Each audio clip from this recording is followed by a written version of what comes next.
신생아 유산균 그냥 먹이면 안 돼요. 제가 저희 아들 돌 넘어서까지 모유수유하면서도 이걸 너무 늦게 알아서 초기에 못 줬었거든요. 너무 슬펐어요. 92% 아기에게 부족한 이걸 꼭 챙겨주세요. 안녕하세요. 엄마를 위한 과학 닥터 라이블리 최지영입니다. 아기 낳고 모유, 분유 고민하시는 분들 많으시죠? 고군분투하면서 모유 수유하는 분들도 계실 테고 모유 수유를 하고 싶었지만 여러 사정으로 분유를 선택하신 분들도 계실 거예요. 제가 지난 영상에서 모유 수유의 이점에 대해서 자세하게 설명을 드렸는데요. 오늘은 모유 수유를 하든 분유 수유를 하든 상관없이 모든 엄마가 알아야 되는 내용을 알려드리려고 합니다. 분유 수유 하시는 분들은 조금 더 열심히 들어보시면 좋아요. 분유 수유를 할 때 몇 가지 디테일만 더한다면 모유가 주는 면역학적 이점의 일부를 보완해 줄 수 있거든요. 아기의 미래를 바꾸는 업그레이드 수유 전략 4가지. 첫 번째, 특별한 유산균. 두 번째, 모유 올리고당. 세 번째, 락토페린. 네 번째, 반응형 수유. 하나씩 빠르게 살펴볼게요. 첫 번째는 바로 특별한 유산균이에요. 신생아 때 유산균 꼭 먹여야 하나 궁금한 분들 많으시죠? 유산균을 반드시 먹여야 하는 건 아닙니다. 장 건강을 위해서, 면역력을 위해서 먹이는 분들 많지만 건강한 만사가의 경우에는 유산균을 꼭 먹어야 한다는 근거는 많지 않아요. 미숙아나 면역질환이 있는 아기의 경우에는 오히려 유산균을 먹을 때 안전에 대한 주의가 필요하기도 하고요. 특히 모유 수유를 하면 모유에는 좋은 장내 세균들을 키워낼 수 있는 먹이, 즉 모유 올리고당이 정말 풍부하거든요. 그래서 저는 따로 유산균을 먹이진 않았어요.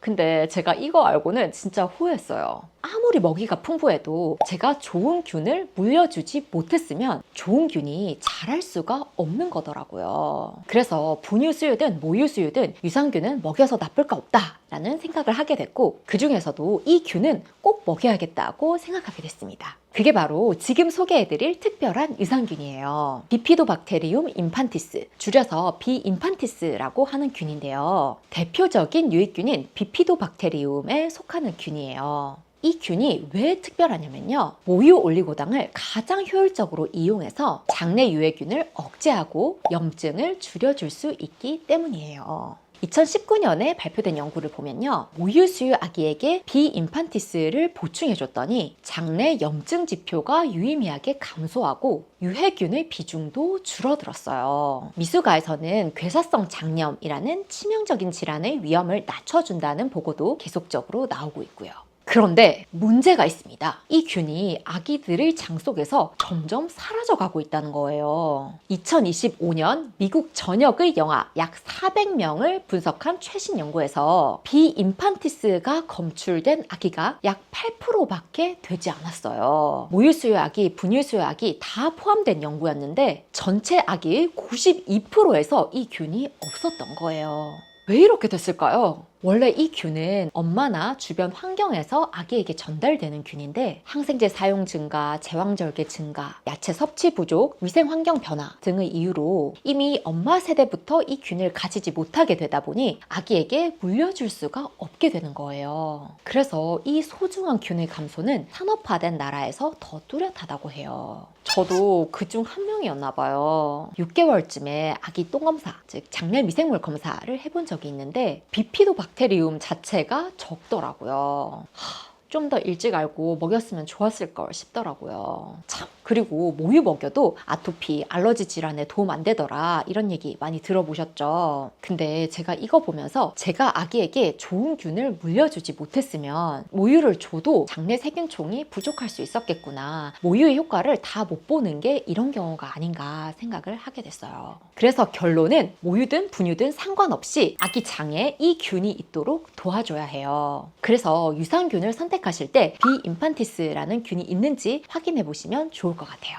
이 균은 언제부터 얼마나 주면 되냐면요. 2022년 임상시험 결과를 보면 생후 1주부터 3주간을 보충했을 때 아기가 12개월까지도 장내에 긍정적인 환경이 유지된다는 결과가 있었어요. 만약 신생아 시기를 놓쳤다고 해도 괜찮습니다. 2025년 연구에서 생후 2개월에서 4개월 사이에 보충했을 때도 장내에 안정적으로 정착을 했다는 결과가 있어요. 그런데 이 균은 모유 올리고당을 먹고 자라기 때문에 모유 환경에서 가장 잘 자랍니다. 그래서 만약 분유 수유 중이라면 이 균의 먹이가 포함된 분유를 선택하시면 좋아요. 두 번째는 모유 올리고당 2FL입니다.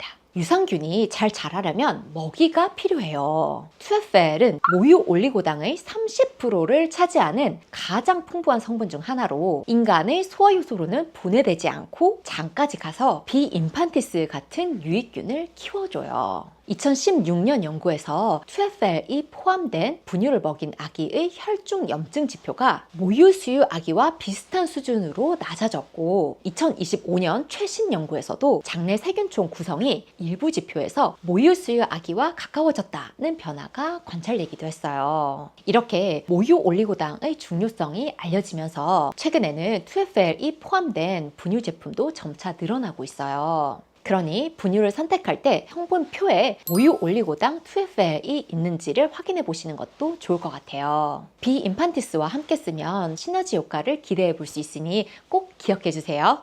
세 번째는 락토페린입니다. 많은 분들이 알고 계시고 실제로 사 먹기도 하는 성분이죠. 이건 초유에 농축되어 있는 면역 물질인데요. 철분과 결합해서 세균과 바이러스의 증식을 억제하는 역할을 해요. 특히 조사나 저체중아, 면역력이 약한 아기의 경우 락토페린 보충이 폐혈증이나 괴사성 장염의 위험을 낮추는 데 도움이 된다는 결과가 있어요. 하지만 건강한 만사가를 대상으로 한 연구에서는 락토페린을 추가적으로 섭취해도 감염 발생률에 유의미한 차이가 없었어요. 또 한 가지, 시중의 락토페린은 대부분 소락토페린인데 이건 인간의 락토페린과는 구조가 다르고 열 처리 과정을 포함한 제조 공정에서 얼마나 많은 양이 활성 형태로 남아있는지 명확하지가 않아요. 그래서 결론은 아기가 전반적으로 건강하다면 락토페린보다 유산균 비인판티스와 모유 올리고당 2FL에 우선순위를 두시는 게 조금 더 합리적이에요. 다만 여건이 된다면 락토페린이 정말 풍부한 초유만큼은 가능한 한 먹여보시길 추천드립니다.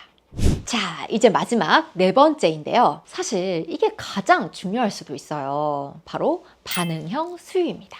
흔히 분유 수유에서 무엇을 먹일지에만 집중하는데 사실 그만큼 어쩌면 더 중요한 게 어떻게 먹이느냐예요. 모유 수유 아기는 스스로 포만감을 느끼며 먹는 양을 조절하는 방법을 배워요. 그런데 젖병 수유는 중력 때문에 우유가 계속 흘러나와서 아기가 반사적으로 계속 삼키게 되는 경향이 있어요. 이렇게 되면 배부름을 느끼고 멈추는 능력이 약해질 수 있고 과잉 수유 혹은 영아기의 급격한 체중 증가로도 이어질 수 있어요. 이런 문제를 줄이기 위해 필요한 게 바로 반응형 수유입니다. 아기의 배고픔과 배부른 신호에 민감하게 반응하면서 수유의 주도권을 아기에게 돌려주는 방식이에요. 구체적으로 어떻게 하면 될까요? 첫 번째, 아기를 45도 이상 수직에 가깝게 세워 안으세요. 우유가 중력에 의해 한꺼번에 쏟아져 들어가는 걸 줄여줍니다.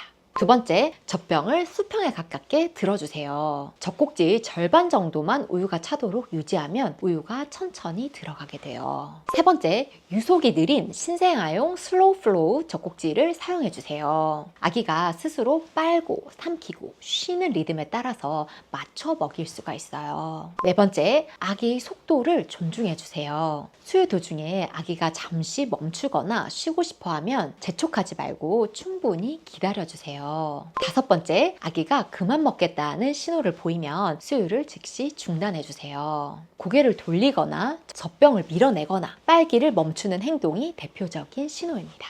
이 반응형 수유의 5가지 방법만 실천해도 아기가 자기 몸의 신호를 스스로 인식하고 조절하는 능력을 키워줄 수가 있답니다.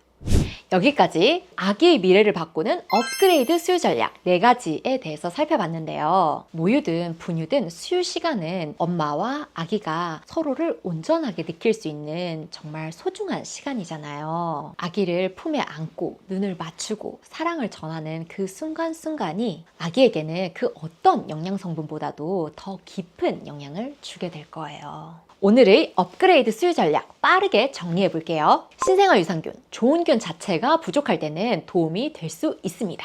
첫 번째, 모유든 분유든 비인판티스라는 특별한 균 챙기기 생후 1주부터 늦어도 4개월 이내에 시작하시면 좋습니다.